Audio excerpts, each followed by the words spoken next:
I want a divorce. He sat there quiet. I'm sitting next to him crying. Welcome back, everyone. Today we're taking a look at another situation that's getting a lot of attention.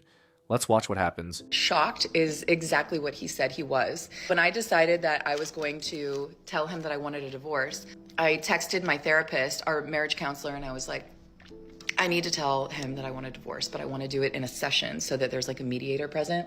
Got us in like ASAP, like 2 days later. And I walked in knowing that I was going to ask for a divorce. And so by the way, these are insane. And it's my pre-workout snack today. So if you like cinnamon and you like cinnamon rolls and you like cookies and you like sweet things, then you need these ASAP. They're like covered in cinnamon sugar. Oh my gosh. Anyway, we sit down in our session. It's like really tense, really awkward. My ex was sitting there like, so why do we have an emergency session? The therapist was like, Jamie, do you want to start?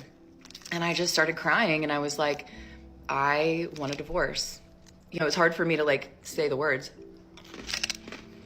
I was like, I'm done. I want a divorce. He sat there quiet. I'm sitting next to him crying. He didn't move. He didn't look at me. He didn't react at all. He just was stone cold. And eventually our therapist was like, would you like to respond? He goes, honestly, I'm just shocked. I was like, you're what? I like became a dragon. And I know, and I want to be clear, our marriage deteriorated because of both of us. It was not his fault. We both became toxic versions of each other, of ourselves. And we both, led to the demise of our marriage. It's okay. We both were complicit in that. But I'm thinking like, we've been in therapy for 2 years and we're actually worse now because we're both growing separately and we're not growing back together. Like you cannot, like, I was stunned that he would say shocked instead of like, yeah, I get it.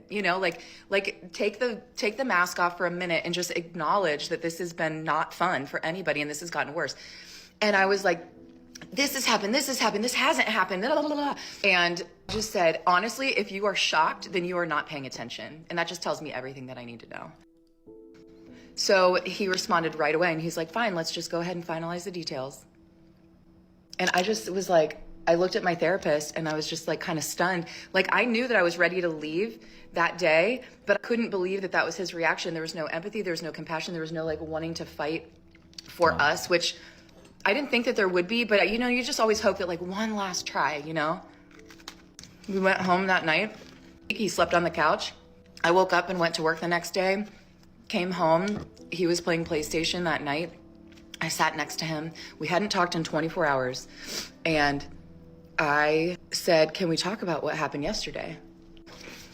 And he was just playing, just looking straight ahead. And he's like, what's to talk about? In my mind, I'm thinking, this is our last ditch effort to like steer the ship around, And I was like, so what are we gonna do? I kept playing and he was like, I already got an apartment.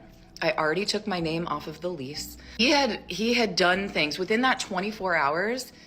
He had opened up the filing folder of his single man life and went ahead and got all this shit done. So he can say he was shocked, but you cannot tell me that a person that is shocked would have gotten all that shit taken care of if they weren't already planning on doing it themselves.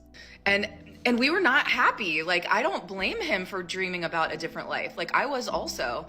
But to say that he was shocked really, really pissed me off because I'm like, okay, I've been spending 2 years working on this marriage. Where have you been if you're really shocked? And then secondly, like, this isn't just my fault. This is us together. So don't act like I pulled the rug out from under you. You were like secretly like wanting to leave also. You just didn't have the guts to say it, and I did. So it was like within a couple days, he moved out. It was right before Christmas. And it actually did release all the tension from us. I mean, we sat down and had a talk with our daughter, and we were in agreement. And we said, Mommy and Daddy think that we would be better parents to you if we didn't live in the same house. And she was kind of like, okay. Overall, it was the best decision that we both ever made. We're both much happier now. But yeah, he says he was shocked, but let's be honest. This is crazy.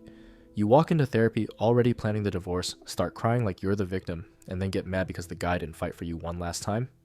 Like, what were you expecting there? A speech, tears, some big emotional drama, him saying he was shocked. But come on, shocked people don't already have an apartment lined up. paperwork done, name off the lease, sitting there calm as hell like none of this even rattled him. That man wasn't shocked, he was already done. She wanted emotion, drama, one last performance to feel chosen. Instead, she got silence. And yeah, that silence hit harder than anything he could have said.